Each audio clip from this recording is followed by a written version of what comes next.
Assalamualaikum warahmatullahi wabarakatuh. Alhamdulillahi rabbil alamin. Wassalatu wassalamu ala ashrafil anbiya'i wal mursalin Sayyidina wa maulana Muhammadin wa ala alihi wa sahbihi ajma'in. Amma ba'du. Al-Mukarram, para alim ulama, para kiai, para sesepuh, bini sepuh, takmir masjid napa niki Ar-Raudhah, jamaah salat maghrib, bapak-bapak, ibu-ibu wonten nggih? Wonten. Alhamdulillah. Bapak-bapak, ibu-ibu, jamaah salat maghrib yang mudah-mudahan selalu bahagia, yang mudah-mudahan selalu mendapat pertolongan Allah Subhanahu wa ta'ala. Alhamdulillah, malam hari ini mungkin berbeda dari malam-malam biasanya yang ngisi Profesor Dr. Kiai Haji Saiful Jazil. Hari ini beliaunya belum bisa hadir karena ada acara. Salam takdim untuk Bapak Ibu semuanya, dan mengutus kami ini untuk bukan menggantikan, ini istilahnya serpan ini. Malam hari ini coba kita refleksi, coba kita mentadaburi kembali surat terakhir dalam Al-Quran. Surat apa Bapak? Surat An-Nas. Insyaallah kula panjenengan sedaya sudah hafal betul dengan surat An-Nas ini. Laras nggih? Nggih. Alhamdulillah. Dalam surat An-Nas ini mungkin ada beberapa hal yang dapat kita petik, yang kita tadaburi, kita refleksikan dengan keadaan kita saat ini. Ayat yang pertama berbunyi Kul a'udzu birabbin nas. Ini menandakan bahwasanya ternyata manusia itu lemah. Manusia itu tidak mempunyai kekuatan apa-apa. Kul, katakanlah wahai Muhammad, a'udzu birabbin nas, saya berlindung kepada Tuhannya manusia. Orang itu kalau minta perlindungan itu kuat napa lemah? Lemah nggih. Kula panjenengan niki kalau minta perlindungan itu kira-kira kita ini dalam keadaan kuat atau dalam keadaan lemah? Pasti lemah. Sehingga kita di sini disuruh untuk selalu memohon perlindungan. Coba kita amati sekarang ini nggih Bapak Ibu yang ada di TV, di media sosial, di lingkungan kita. Orang sekarang ini kan lagi berbondong-bondong untuk mencari perlindungan. Nggih. Oh, saya punya itu, saya punya dekengan ini, saya punya si dia. Nah, ini artinya bahwasanya orang ini sudah merasakan bahwasanya dia lemah dan butuh perlindungan. Ini jauh-jauh hari 1400 tahun yang lalu sudah dinaskan bahwasanya kita ini harus a'udzu, memang harus berlindung. Tapi mungkin banyak yang keliru, berlindungnya kepada siapa? Nah, terusannya ayat itu kan kul a'udzu birabbin nas, sudah jelas Tuhannya manusia, Allah Subhanahu wa ta'ala. Jadi Bapak Ibu, kalau kita ini merasa lemah, kita ini sudah tahu tidak punya apa-apa, tidak punya kekuatan apa-apa, sehingga kita butuh yang namanya perlindungan, ya minta kepada pencipta kita. Ternyata tidak sampai itu, diikuti malikin nas, ilahin nas, sampai 3 kali.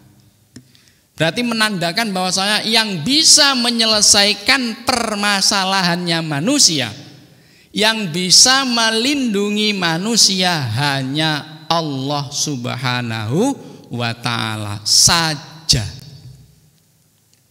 Nah, maka ini yang harus kita pahami. Kita paham bahwasanya kita tidak punya apa-apa, tidak punya kekuatan apa-apa, maka kita butuh perlindungan kepada Sang Pencipta kita.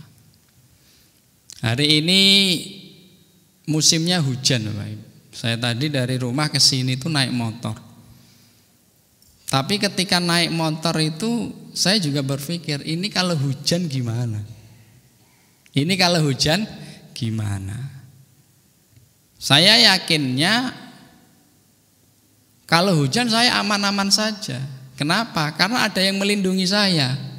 Siapa? Jas hujan.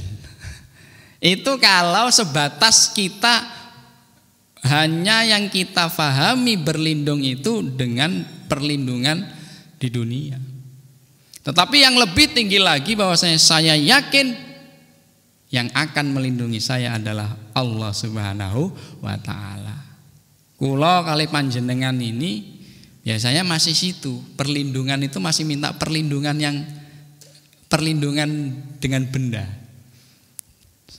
Hujan bawa payung, bawa jas hujan, minta perlindungannya ke situ. Ada terlilit hutang, hukum, minta perlindungannya ke lawyer dan lain sebagainya. Ya memang sebatas itu. Tapi mari kita tingkatkan sebelum ke sana.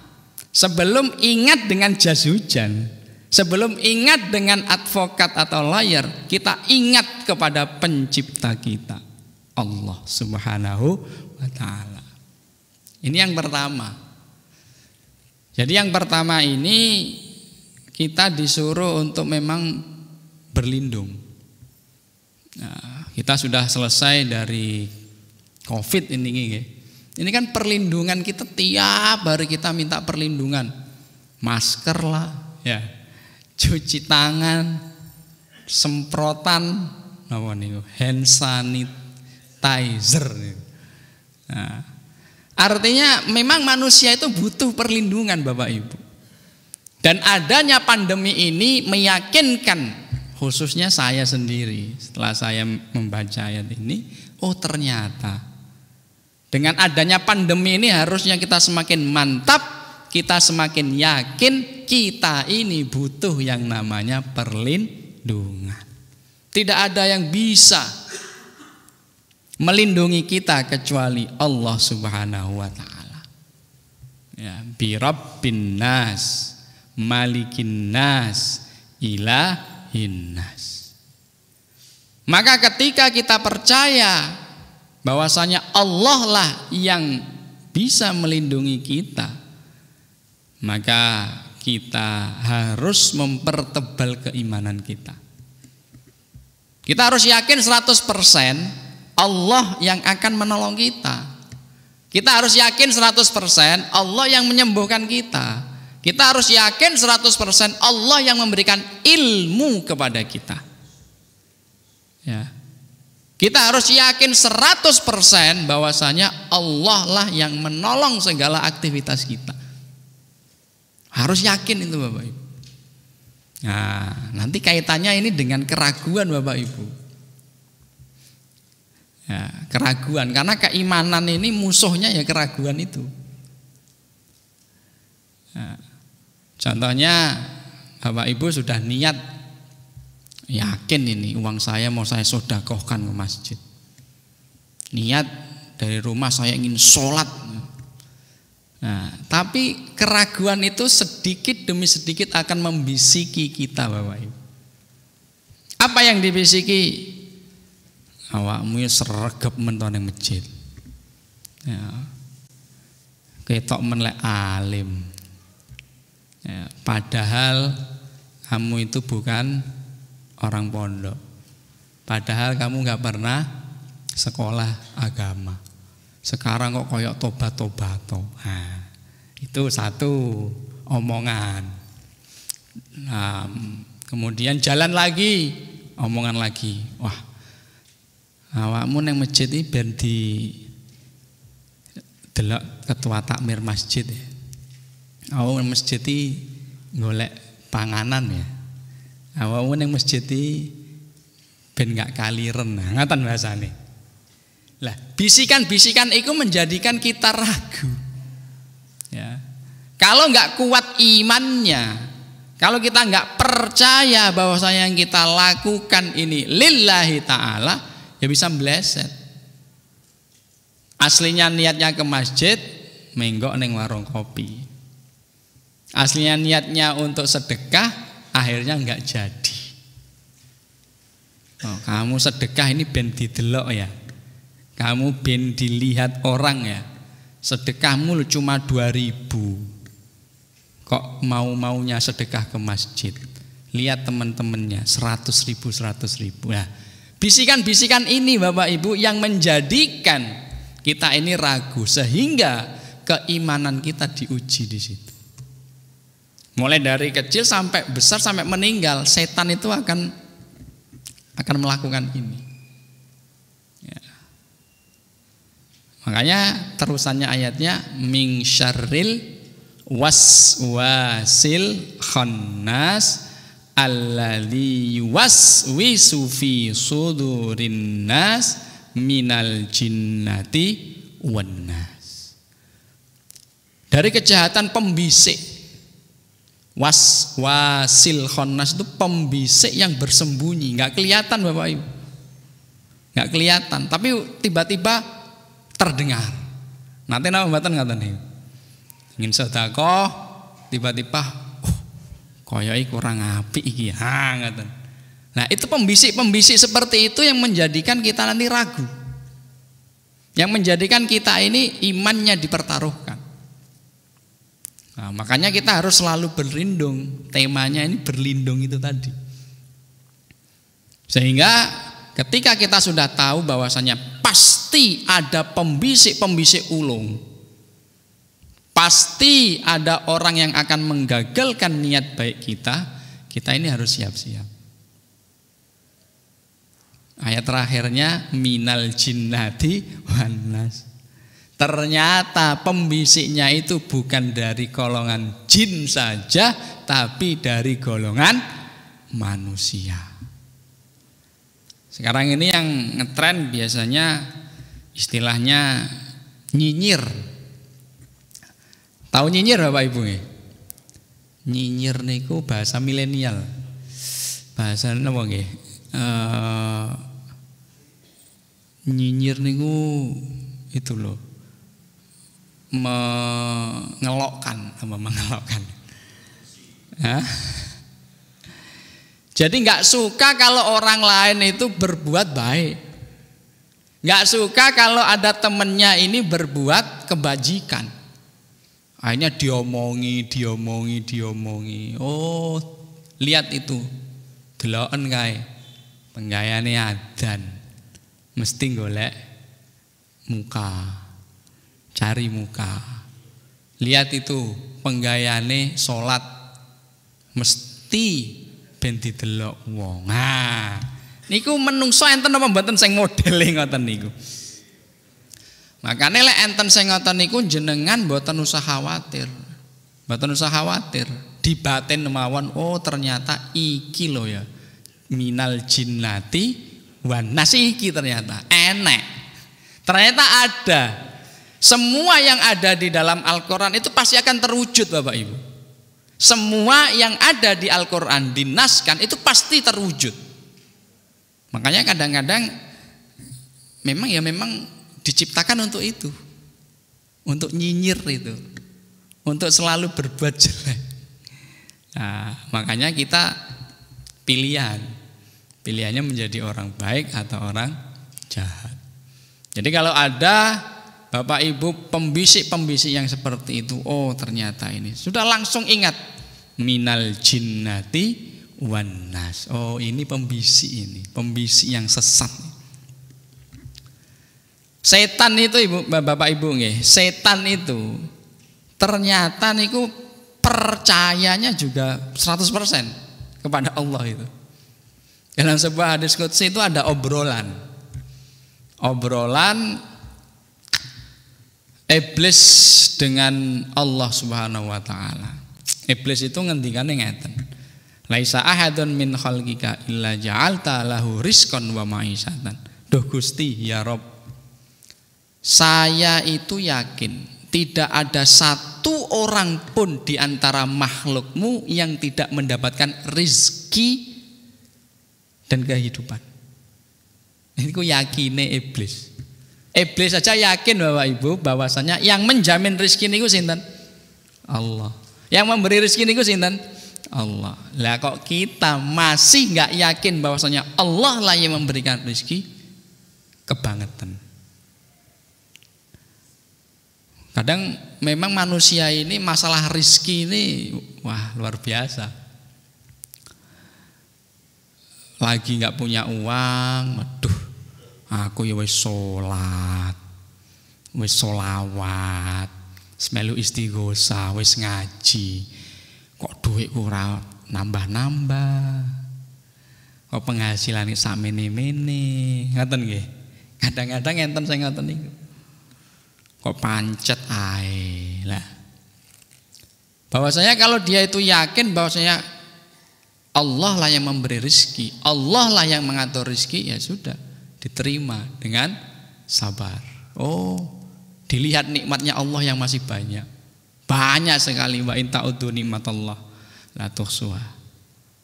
Kita bisa angkat tangan, kita bisa jalan normal, kita bisa berkedip, kita bisa makan enak. Itu sebuah nikmat yang luar biasa. Nah, nyelimurnya ngoten niku Bapak Ibu nggih, diselimur. Ya, diselimur. Namanya orang itu kalau masih hidup itu pasti masih punya rezeki.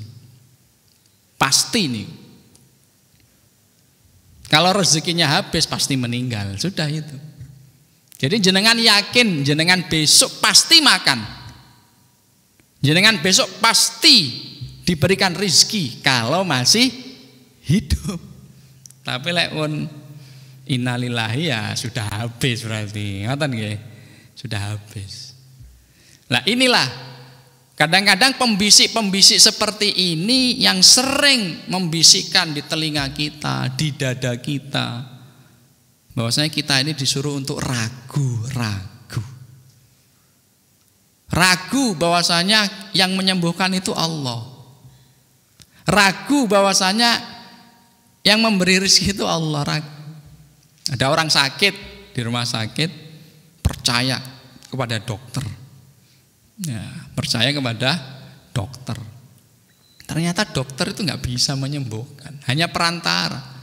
Maka sebelum ke rumah sakit hendaknya dia percaya dulu Allah lah yang akan menyembuhkan, baru ke dokter. Yakin tidak akan turun hujan, baru nyiapkan mantel. Yakin Allah memberikan rezeki untuk makan besok, baru bekerja. Nah, jadi yang namanya keraguan-keraguan ini mari kita gempur.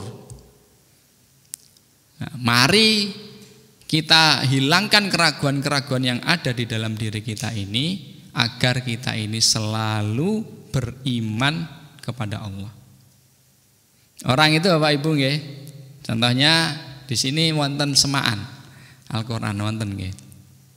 Ada semaan Al-Qur'an, ngaji Al-Qur'an. Dia ngaji Al-Qur'an salah. Niku sae napa sae? Ya. Dia ngaji tapi salah. Dilokne niku dina apa? Dipaido. Ya. Dicerca sama teman-temannya. Awakmu lek ora iso ngaji aja ngaji. Salah kabeh. Kamu kalau tidak bisa ngaji jangan ngaji, salah semua itu. Itu lebih baik Bapak Ibu daripada enggak pernah ngaji dan enggak pernah salah. Enggak salah karena enggak ngaji. Masih lebih baik yang ngaji meskipun salah. Jadi kalau ada semaan di sini monggo. Jenengan ini keraguan-keraguan, aku ora iso maca Quran, datang saja. Mendengarkan Al-Qur'an dan membaca Al-Qur'an. Nah, inilah yang menjadikan kita nanti dilihat usaha kita untuk beramal soleh itu seperti apa.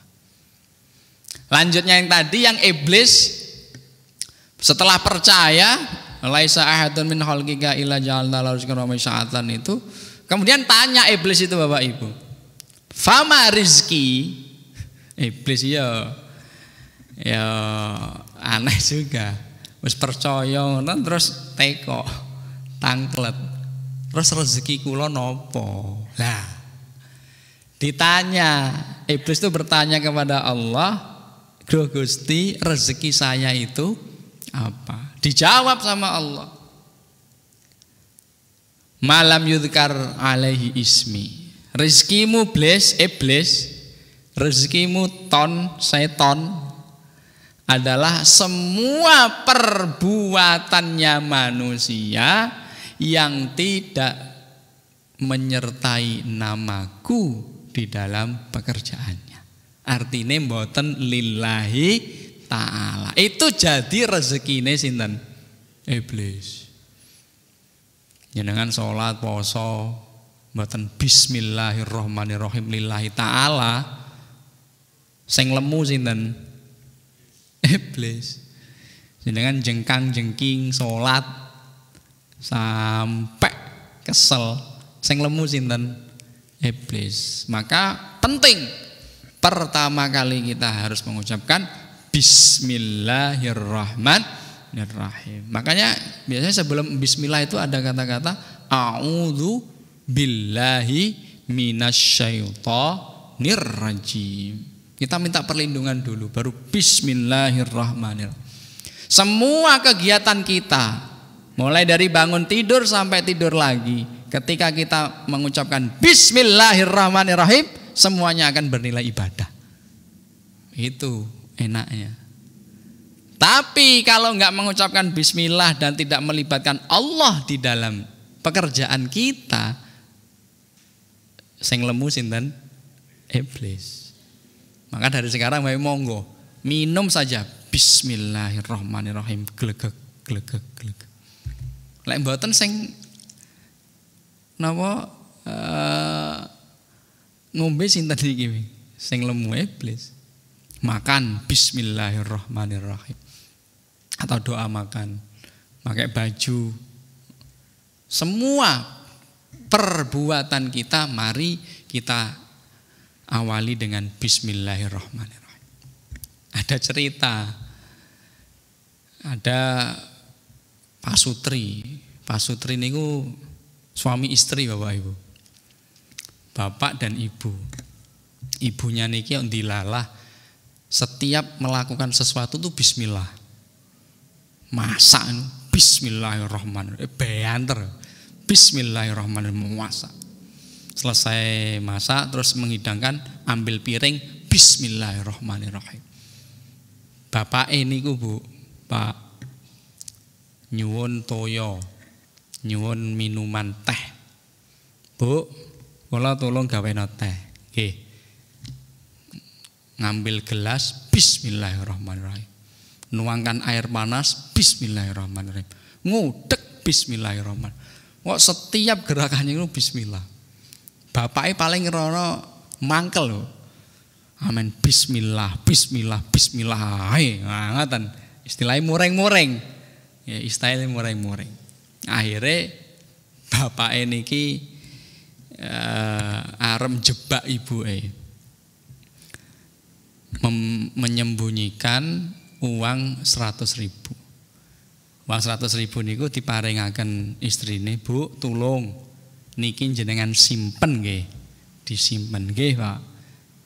Nyimpen, bismillahirrahmanirrahim, diletakkan di bawah napa biasane? Baju nang lemari niku lho, Bu. Buka lemari, bismillahirrahmanirrahim ditekeni. Tapi pun diinceng kali bapake. Oh, ndelikne ning ngono. Ya wis awas ya men, bismillah bismillah. Ibuke meninggalkan ruangan niku, terus bapake masuk. Wah, duitnya di anu niku, dipendet. Uangnya diambil, kemudian sambil guyu-guyu, wis to iki awakmu wis ra iso bismillah bismillah maneh ngoten. Akhirnya dipendet, disaki dhewe. Terus benjinge ngoten tanglet malih, Bu. Mana uang yang saya titipkan? Pundi ya terus sing tak titipi dek wingi. Oh, wonten teng sore klambi ngoten. Kula pendetaken. Saya ambilkan dulu, Pak. Ya. Buka lemari, bismillahirrahmanirrahim. Dipendet, diambil uangnya, ternyata ada. Nah, bapake kaget. Loh, kok ono iki duwike? Duwike sapa kan? Nah, cerita-cerita ngeten niki menandakan bahwasanya kita nggak tahu Bapak Ibu. Mungkin saja ibunya ini dulu pernah nyimpen uang juga yang 100.000 di situ. Nah, tapi karena barokahnya bismillahirrahmanirrahim, akhirnya bapaknya ini sudah tidak lagi ngerundel. Akhirnya malah melu-melu nopo kemawon bismillahirrahmanirrahim, bismillahirrahmanirrahim. Maka semua perbuatan kita kalau tidak melibatkan Allah di dalamnya itu hasilnya nihil. Salat, ngaji, nopo kemawon Bapak Ibu, menafkahi keluarga. Niki panjenengan tasih ngastos danten nggih. Nggih, ya. Niku jenengan keluar dari rumah bismillahirrahmanirrahim sama enggak bismillahirrahmanirrahim, hasilnya beda, Pak. Hasilnya beda. Kalau niku nate jajal. Jajal memang, kalau kadang-kadang memang jajal. Tenanan ora. Kula niku pas enten awas ngoten. Istri kula niku biasane setelah memakai jas hujan itu Bapak Ibu, itu mboten dibalekne malih teng joke ngoten lho. Mboten dibalekne, biasane mboten dibalekaken. Nah, suatu saat kula mboten ngecek di jok kula niku enten jas hujane napa mboten. Tapi ketika itu kula kan maos hadis niki, hadis qudsi. Terus kula jajal. Kula wis bismillah ngoten mawon, pamitan istri, ngaos, Pak motor. Tapi kula wah iki ketoke udan, mau jas hujane kaya orang dilebokne. Tapi kula pun medal saking griya. Nah, kula bismillahirrahmanirrahim. Dan dilalah kersane Allah niku di tengah jalan itu hujan deras.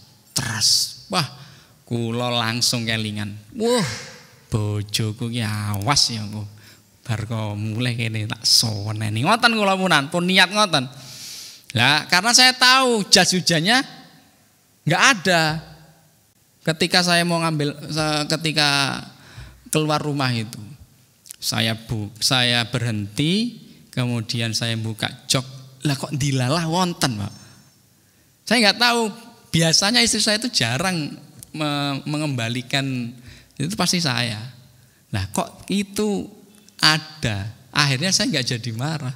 Lah, saya kemudian merefleksi, oh ternyata barokahnya Bismillahirrahmanirrahim kula mboten tamtu nafsu, mboten tamtu muring. Jadi jenengan monggo dicobi. Gadah utangan akeh ngoten jenengan Bismillahirrahmanirrahim. Sing nagih kira-kira piye. Tetep nggih. Biasane niku nggih, bismillah niku luar biasa. Maka panjenengan lek yakin dengan Bismillahirrahmanirrahim semuanya akan menjadi lancar. Artine menjadi rizkinya setan itu kalau saya tadi enggak bismillah, kira-kira saya akan marah besar. Bojo semua mereng-mereng. Niku rezekine setan. Marah niku rezekine setan. Jadi sehingga kalau kita tidak Bismillahirrahmanirrahim kemudian marah-marah, ya yang gemuk setan lah. Saya mengkaitkannya seperti itu. Maka setelah kita tahu keraguan demi keraguan ini yang membisiki setan, dan setan itu ternyata rizkinya itu dari amalan-amalan kita yang tidak melibatkan Allah di dalamnya, yang tidak mengucapkan Bismillahirrahmanirrahim. Maka mari saya mengajak kepada diri saya sendiri dan kepada jamaah semuanya, melakukan apapun mari kita Bismillahirrahmanirrahim. Asline niku mau marah nggak jadi marah. Asline pingin ngerasani nggak jadi ngerasani. Ya, asline pingin utang tetap utang. Ya, kita tidak tahu Bapak Ibu semuanya bahwasanya sekarang ini memang dunia ini kan didesain seperti ini agar kita kembali kepada Al-Quran, percaya kepada Al-Quran. Bapak Ibu saya tanya, kalau ada sebaran WA, broadcast forward niku lho. Niku jenengan percaya napa mboten? Percaya napa mboten? Awal-awal paling percaya nggih, tapi sekarang saya yakin 90% jenengan mboten percaya. Itu menjadi bukti bahwasanya alif lam mim dzalikal kitabul la raiba fi. Ada kata la raiba fi. Yang tidak ada keraguan, yang kita tidak boleh ragu hanya Al-Qur'an ini saja. Berarti menandakan yang lainnya itu pasti ada keraguan Bapak Ibu. Sehingga kul a'udzu birabbinnas. Kita harus selalu minta perlindungan kepada Allah Subhanahu wa ta'ala. Jadi ada 3 hal yang dapat kita petik dari surat An-Nas itu. Yang pertama, kita harus berlindung dimanapun, kapanpun dan bagaimanapun keadaan kita. A'udzubillahi minasyaitonir. A'udzubillahi minasyaitonir gitu. Ketoke enten napa ngoten niku. A'udzubillahi minasyaitonir. Ketoke ada sesuatu atau jenengan lagi sakit atau ada orang yang mencurigakan. A'udzubillahi minasyaitonir rajim. Yakin bahwasanya yang akan menolong kita adalah Allah Subhanahu wa ta'ala. Kita ini lemah semua Bapak Ibu. Siapa yang paling kuat di dunia ini? Enggak ada. Kalau sudah 60 itu nyeret.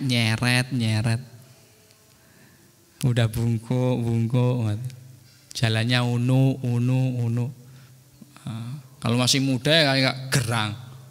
Kayak garang. Enggak ada yang dindelkan. Yang kedua, mari kita mempertebal keimanan kita. Yakin bahwasanya yang menyembuhkan kita dari penyakit adalah Allah. Yang memberi rezeki adalah Allah. Yang menjaga kita adalah Allah. Jadi Bapak Ibu mungkin sekarang rumahnya aman-aman saja. Lah itu berkat doanya Bapak Ibu. Bapak Ibu mengucapkan kul a'udzu birabbin nas itu berapa kali? Niki wonten tahlilan nggih. Setiap malam Jumat nggih. Lah nggih. Niku barokah niku kita dijaga oleh Allah. Jenengan kraos napa mboten? Dijaga oleh Allah. Kadang-kadang kita kalau tidak berpikir kita enggak kerasa Bapak Ibu.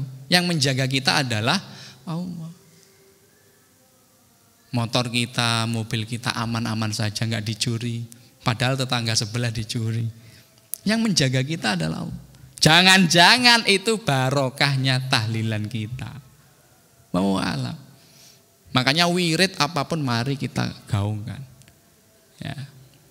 Apalagi sekarang ini ada sirup-sirup itu, sirup yang menyebabkan ginjal ya. Sirup ya, dunia ini sekarang bawa alam. Makanya kalau kita tidak meminta perlindungan kepada Sang Maha Pelindung, kita akan kecewa. Dan yang ketiga, mari kita sama-sama membuang jauh-jauh keraguan yang ada di dalam diri kita. Keraguan, ragu, aku iki dikai rezeki ora, itu. Ragu, aku iki tenanan ora mlebu surga. Ragu, aku iki tenan ora salat.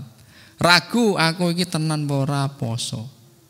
Kita yakin bahwasanya salat kita lillahi ta'ala. Kita yakin bahwasanya sedekah kita lillahi ta'ala. Kita yakin bahwasanya puasa kita juga lillahi ta'ala. Kalau sudah yakin seperti itu, kita menghilangkan keraguan seperti itu, maka insya Allah kita menjadi orang-orang yang beriman.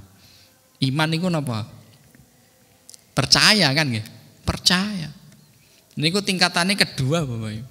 Islam, iman. Ya, wong percaya ini luar biasa.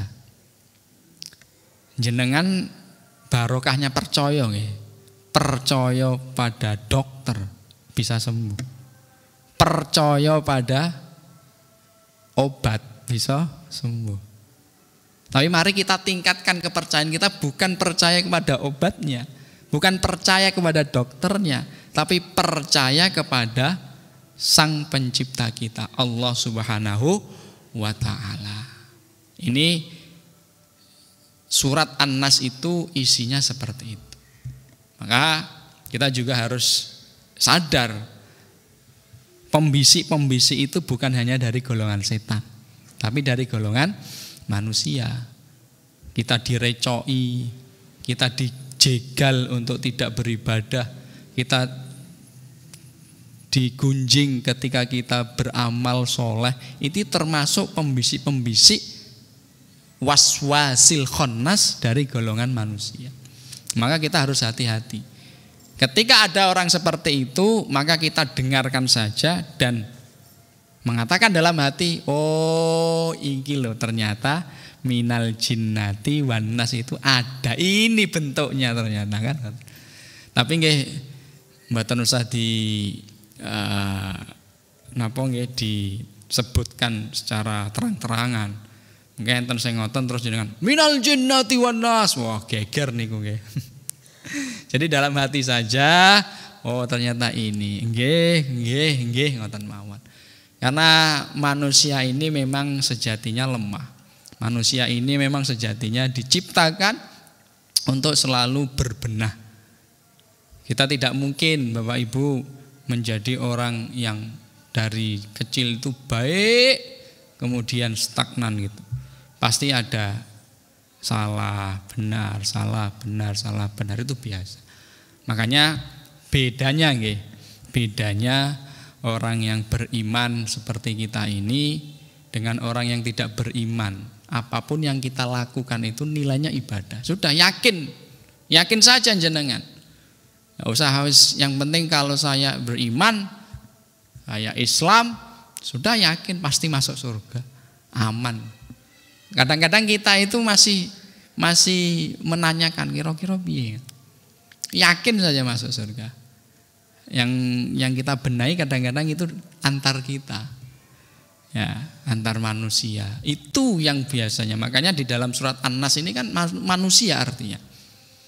Karena manusia inilah sebenarnya trouble-nya di manusia ini.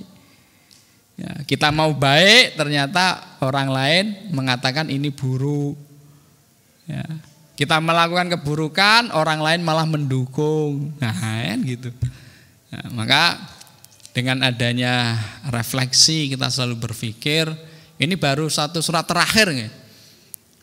Qul a'udzu birabbin nas sampai terakhir ini kita bisa melihat sekeliling kita, ternyata kita ini memang sekarang diuji. Apakah kita ini iman atau ragu-ragu?